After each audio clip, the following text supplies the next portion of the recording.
آج کافی دن ہو گئے جگر گوشہ امیر المجاہدین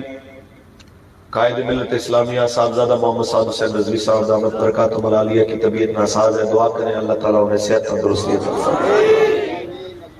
آج بھی میں حضرت کی طرف سے اپنی مصروفیات کو بالائے طاق رکھ کے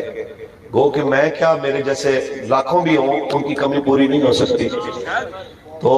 انہوں نے مجھے حکم دیا، میں چونکہ ان کا ایک ادنا سا کارکن ہوں، ایک ادنا سا سپاہی ہوں، تو میں آپ سے بات کرنے کے لیے حاضر خدمت ہو گیا۔ بلا وجہ آپ کو پتہ ہے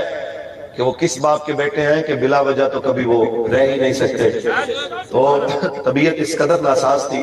کہ شورا نے خود فیصلہ کیا کہ آپ کو جو ہے وہ تھوڑا سا اپنی صحت کے اوپر بھی توجہ دینی چاہیے، اور انشاءاللہ جو آپ نے وعدہ کیا ہے حضور کی امت سے کہ ہمیں مسجد اقصی میں بھی انشاءاللہ نماز ادا کرنی ہے ہم نے،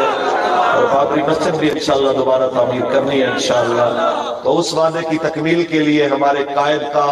صحت و سلامتی کے ساتھ اور وقار انداز کے ساتھ جناب اعلیٰ ان کا سایہ ہمارے سر پہ رہنا یہ ضروری ہے۔ دعا کریں اللہ انہیں عمر خضری عطا فرمائے، اللہ تعالیٰ ان کی برکت سے نبی رحمت کا دین تخت پہ آتا دیکھنا ہمیں نصیب فرمائے۔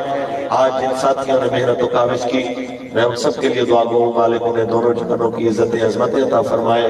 مالک اپنے حبیب کا صدقہ حضرت کے تمام کارکنان، مریدین، معتقدین